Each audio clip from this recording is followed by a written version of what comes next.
Peu importe ta langue, je sais que toi qui regardes cette vidéo, tu connais déjà beaucoup de mots en français. Et oui, même si tu es débutant ou débutante, je suis sûre et certaine. Alors, dans cette vidéo, on va se concentrer sur la langue anglaise. À ton avis, combien de mots français il y a en anglais? 200, 500, 5000, 10 000, 25 000? Regarde cette vidéo jusqu'à la fin car c'est ce qu'on va voir aujourd'hui. La bise. Il y a plus de 25 000 mots français en anglais et c'est énorme. Mais devinez quoi, ça n'a toujours pas été le cas et avant 1066, il n'y avait pas un seul mot de français en anglais. Avec l'arrivée de Guillaume le Conquérant, le français a été imposé comme langue de la cour et du gouvernement. Le français est devenu la langue de l'élite, du commerce, de la communication et de l'école. C'est seulement vers 1400 que l'anglais a commencé à remplacer le français. Donc forcément, après presque 400 ans où on parlait seulement le français en Angleterre, la langue anglaise n'était plus tout à fait la même et on dit qu'environ 10 000 mots français se seraient ajoutés à la langue anglaise. Mais ce n'est pas le seul événement qui a fait en sorte que la langue anglaise prenne des mots français. Il y a aussi eu la période de la Renaissance. À ce moment-là, environ 12 000 mots français ont été incorporés à la langue anglaise. Shakespeare a d'ailleurs lui aussi fait entrer des centaines de mots français en anglais. Cavalier, apostrophe, agile, monumental. Puis environ 3000 mots se sont ajoutés après la Renaissance jusqu'à la Seconde Guerre mondiale. Ça fait donc bien un total de 25 000 mots français. Et devinez combien de mots anglais il y a en français. Seulement 500 mots anglais en français.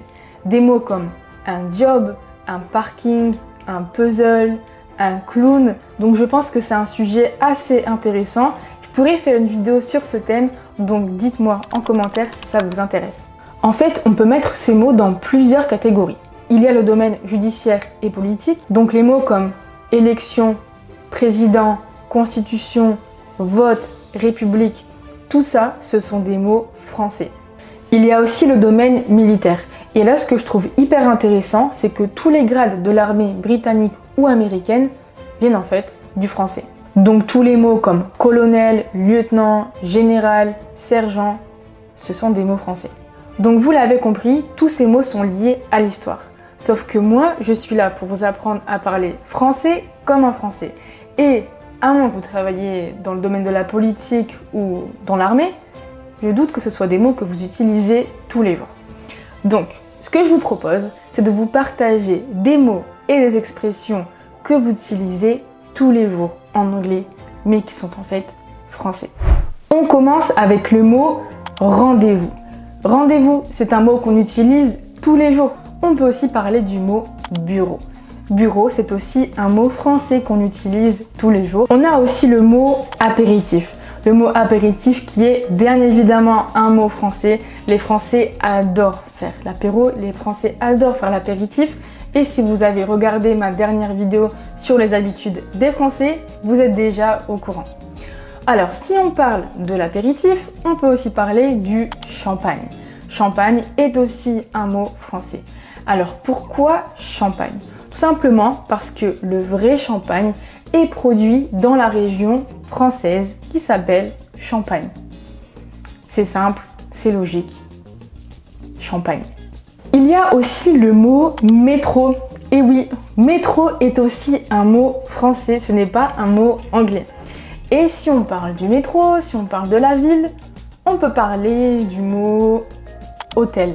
Car hôtel est lui aussi un mot français. Mais attention, le mot hôtel en français s'écrit avec un accent circonflexe sur le O.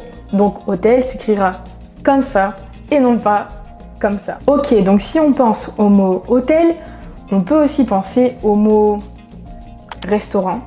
Le mot restaurant est aussi un mot français. Et on peut aussi penser au mot fiancé. Le mot fiancé est aussi un mot français, mais là je pense que ça se voit plus parce que fiancé s'écrit avec un accent sur le E. Alors, concernant les expressions, j'en ai choisi 3. On commence avec la première qui est bon voyage. Alors je suis sûre que vous étiez déjà au courant que bon voyage, ce n'est pas anglais mais bien français. Alors juste, on va se concentrer sur la prononciation de cette expression.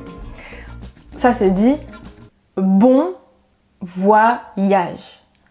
Bon voyage. Donc ça ne se dit pas bon voyage ou je sais pas encore comment. Juste bon voyage. Bon voyage. Il y a aussi une expression française que vous utilisez souvent en anglais. Il y a même une chanson avec ce titre qui est déjà vu. En anglais, vous dites déjà vu ou bien déjà vu. Je suis désolée parce que c'est trop compliqué pour moi d'imiter des accents. Je suis trop nulle. Mais bon, en français, on dit déjà vu. Déjà vu. Et enfin, on a l'expression faux pas. Faux pas, qui est aussi une expression française. Voilà, c'est tout pour aujourd'hui. J'espère que vous avez aimé cette vidéo et que vous avez appris des choses.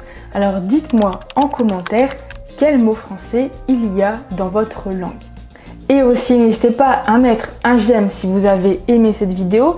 Et n'oubliez pas de vous abonner à la chaîne pour ne pas manquer les nouvelles vidéos. Et je vous dis à bientôt. La bise!